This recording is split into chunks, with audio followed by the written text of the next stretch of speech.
Fernando Garelo, che, un gusto, un placer que te hayas molestado hasta Tacural Te vine a visitar. a tomar unos mates y a hablar un rato. Sí, es que a los amigos hay que visitarlos, si no, uno dejan de ser amigos, ¿no? Es mi principio. Así que si estabas en Tacurar o en Selva, iba a ir igual. Che, 20 años, 20 y pico de años del tiempo. Sí, el tiempo de Sunchales en el año 95 lo fundamos. O sea que son más. Son 23. 23 años. 23 años. Claro, yo vine a Sunchales en el 96.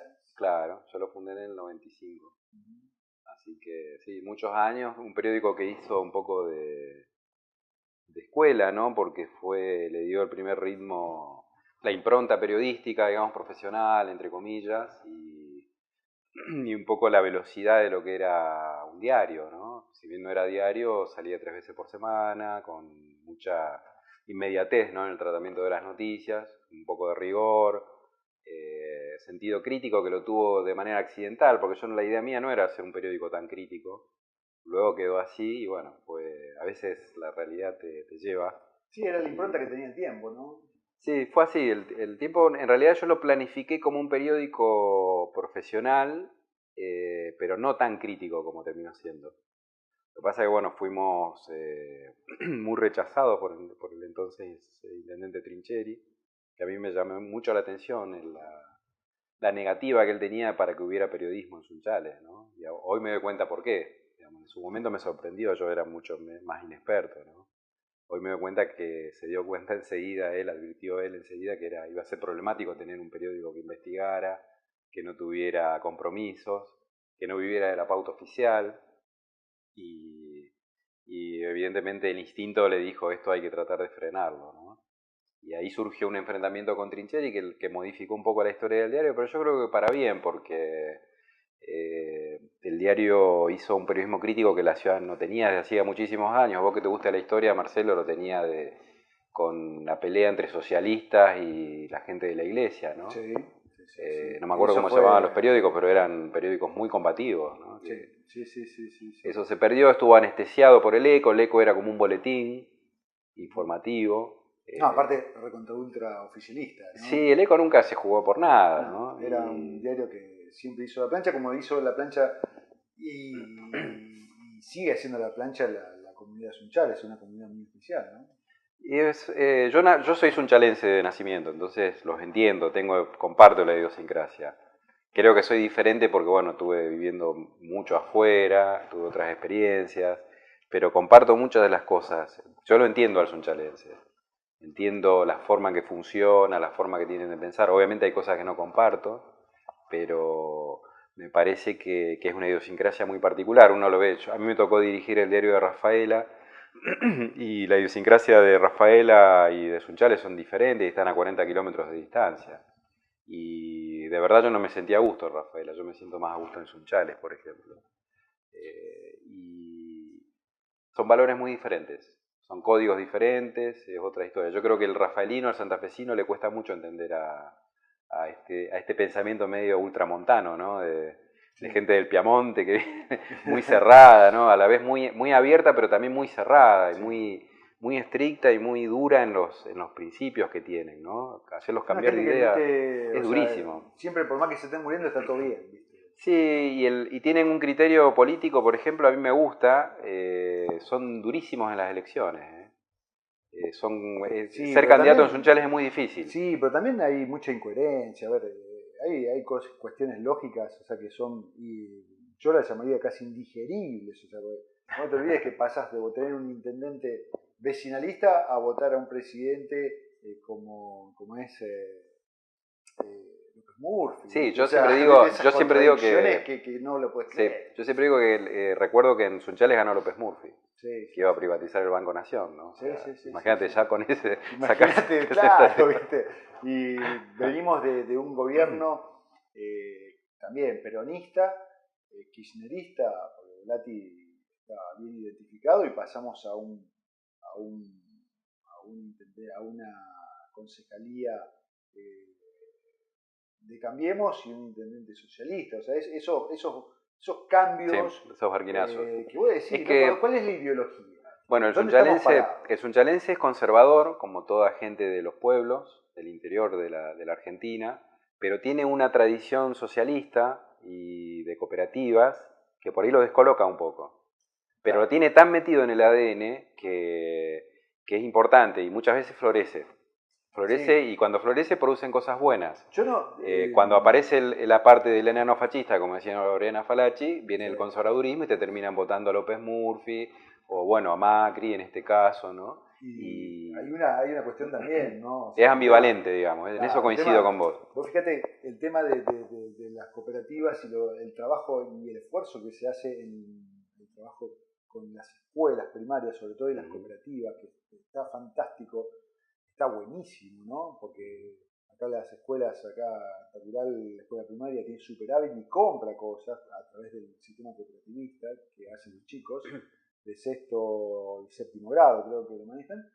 Y por otro lado tenés la madre cooperativa hundida en un foso, en una ciénaga total, por desmanejos y... Sí, aparte han faltado al cooperativismo, ¿no? O sea, han negado al cooperativismo. Yo creo que en eso, yo lo dije, obviamente en el acto del 80º aniversario de Sancor no me invitaron el otro día, no me mandan ningún tipo de información.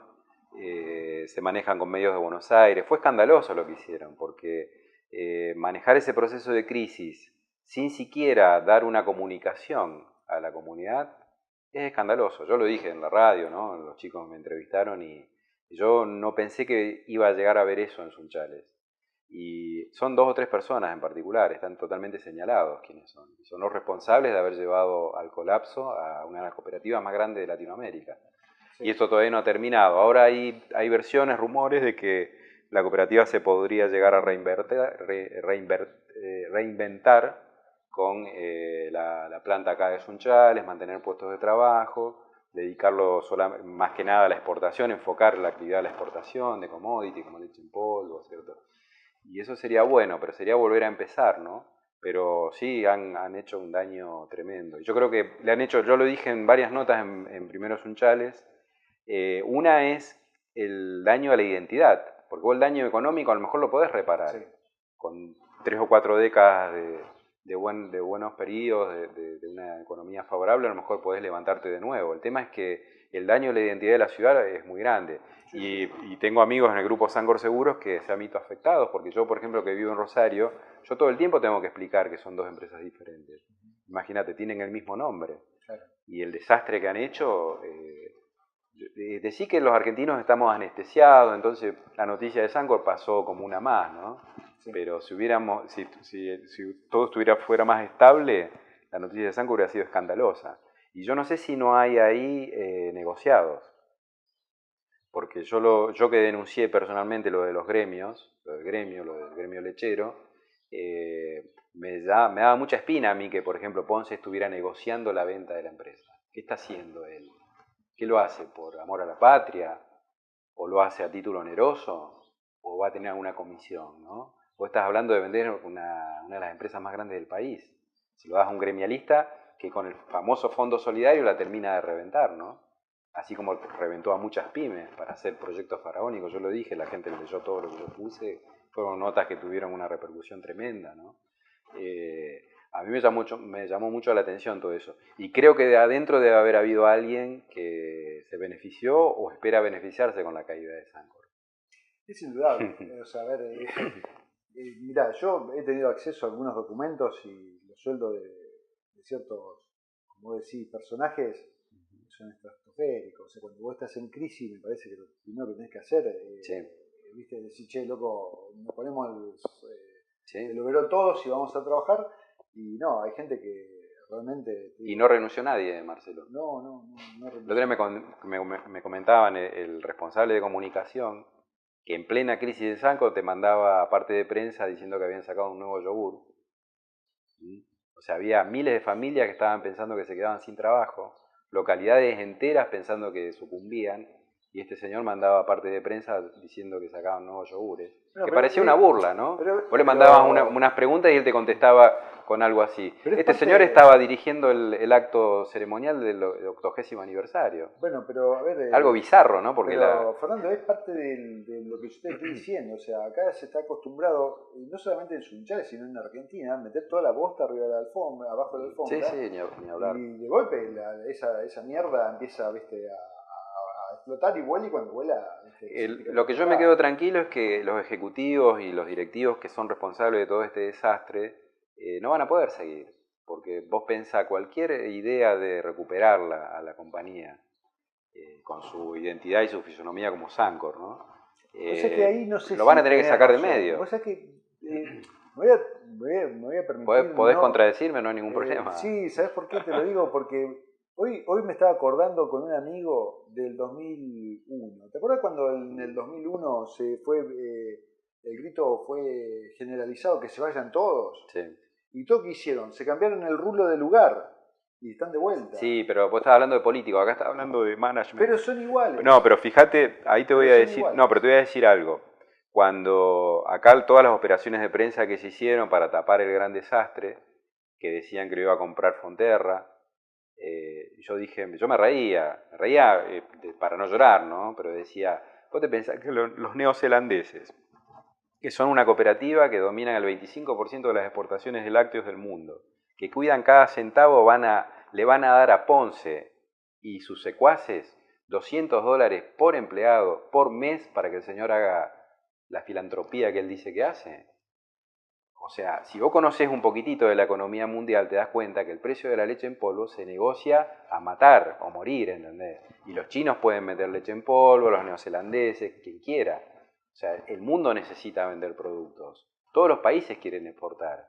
O sea, era algo descabellado, ¿entendés? Imagínate, con un gremio, con los antecedentes que tenía, financiando a boxeadores que iban a pelear a Las Vegas, viajando en aviones, sin rendir gastos, trayendo a divididos a tocar a Sunchales.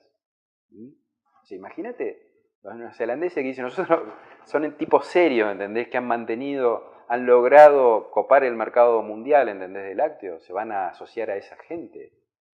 Pero es totalmente descabellado. Cualquier proyecto que busque revitalizar a Sancor los va a tener que sacar del medio. Al gremio no sé, depende de ellos, ¿no? Porque sería gorila plantearlo en esos términos. Pero a los ejecutivos que están hoy en Sarcon, sí, o sea, me parece que no tienen mucha cabida en ningún proyecto, porque han sido realmente unos fracasados, han hecho fracasar el proyecto. Hablas de fracaso, sí. Y vos sabés que es una constante en el país tener la clase fracasada de político dirigente. Sí. Pero como sociedad fracasamos también, porque o sea, yo por ejemplo, yo escribí, no sé cuántas editoriales debo haber escrito. Miles. Sí, miles. Y yo digo, y es para el psicoanálisis, porque vos decís, ¿a quién escribía yo? Si fue todo cada vez peor. Entonces, yo creo que el fracaso hay que asumirlo porque fracasamos como sociedad. Yo, por ejemplo, tengo un hijo de 2 años y medio. Y yo ante él, cuando él pueda razonar y analizar las cosas, le voy a explicar que fracasamos. O sea, yo no creo que hayan fracasado los políticos nada más.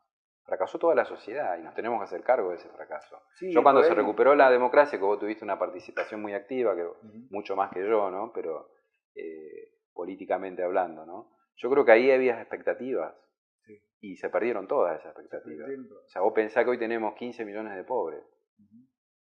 Eso es escandaloso. Yo tengo amigos españoles que vivían en Rosario y me decían, ustedes, es increíble cómo viven con la pobreza, porque la niegan. El otro día, mira, hice un videíto, no sé, en estos días ahí en Facebook, porque, viste, no estoy haciendo la radio porque ando, viste, a 50.000 de un lado para el otro, entonces, por ahí junto catarsis, viste, junto bronca y tengo que hacer una catarsis. Y el otro día justamente saqué un tema de una comparación de este país de mierda que es Cuba, que no tiene nada, porque si vos comparás Cuba, Claro, es con una isla de Argentina. mierda, que nada, comen alga los monos y no se caga nadie de hambre, o sea, ese índice de nutrición cero, Sí. índice de analfabetismo cero, y acá tenemos un país que se te cae una semilla y crece un plantón y tenemos 15 millones de Bueno, pobres, acá han y fracasado un todos los montón de muertos en el norte y en Claro, las ciudades han por la fracasado todos los nutrición. partidos políticos. Cambiemos ha fracasado. O sea, Cambiemos no lo levanta esto.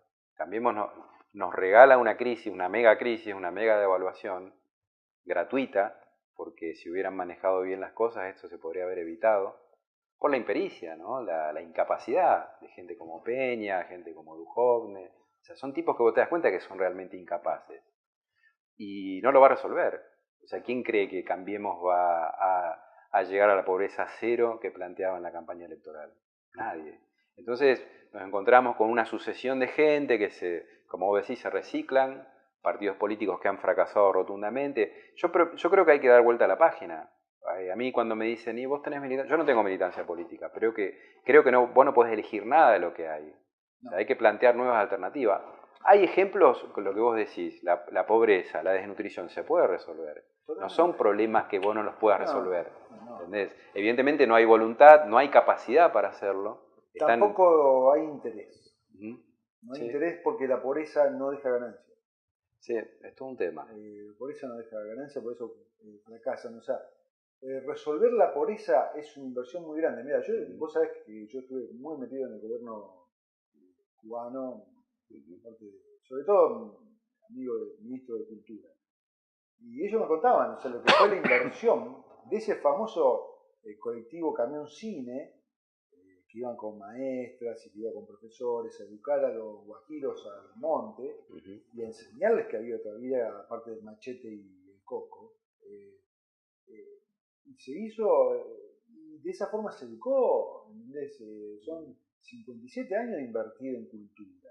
Entonces vos hoy tenés un pendejo de 11, 12 años que habla 2 o 3 idiomas en el balcón. O sea, vos hablás acá, yo lo veo a mi hijo de 12 años, la pena que puedes ayudarte en inglés, ¿entendés? Y vos ves la educación, sí, cómo se cayó todo en este país, porque no hay un problema, y eso es, vos sabés que yo a veces pienso que esto es, porque este problema que estamos teniendo con Cambiemos en Argentina, y que muchos dicen, no, pero dentro de 3 meses arranca todo, dentro de 4 meses, digo, ¿qué manga pelotudo, viste? O sea, vos escuchás los discursos de Macri y te querés cortar las bolas, viste, entonces, pero lo mismo, yo la conocí a Rigoberta Menchú en Cuba hace varios años, y tengo los enlaces de ella, y en Guatemala está pasando exactamente lo mismo. Sí, aparte Macri fue a Nueva York a pedir directivas económicas. O sea, pero el problema es cuando cae y va a pedir dinero al fondo. Pero dijo una barrabasada que se enamore el pueblo argentino de la mierda esta del Fondo Monetario. Hoy el fondo tiene políticas muy que hacen retroceder a las sociedades, ¿entendés? Y hoy se ha perdido la soberanía económica, hoy el plan económico se lo dicta desde Nueva York. Y eso va a ser grave, va a ser malo. Lo estamos viendo con el interior, Marcelo. Nosotros somos personas del interior. Yo jamás viví en Buenos Aires. Nunca se me cruzó por la cabeza. Hice periodismo en Buenos Aires. Toda mi vida la desarrollé en el interior del país. Yo creo que me voy a morir en el interior del país, ¿no? Pero hay un desfinanciamiento deliberado de las provincias, de los municipios. Es recortarle recursos que les corresponden, ¿no? Porque el Estado Nacional se lava las manos con la educación, se lava las manos con la obra pública, se lava las manos con la salud, con la seguridad. ¿Qué van a hacer? Se llevan los impuestos y lo gastan allá en Buenos Aires. Y esto es así. O sea, esto lo dicta el Fondo Monetario Internacional. Yo no soy de izquierda, vos me conocés personalmente, no soy una persona de izquierda que esté en contra del FMI por estar en contra del FMI ideológicamente. Pero está totalmente probado lo que vos decís de países del tercer mundo, que ha sido nefasta la influencia del Fondo Monetario. Y hoy el Fondo Monetario te dice cuánto debe valer el dólar, cómo se deben gastar los recursos, cómo se debe hacer el ajuste. O sea, hemos perdido la soberanía. Pero eso es la incapacidad de Macri, ¿no? O sea, con este hombre, ¿te acordás que lo traían acá al que estuvo de presidente del BCRA y al ministro de Economía? Y lo trataban como gurúes económicos y mirá el desastre que han hecho, ¿no? Así que triste.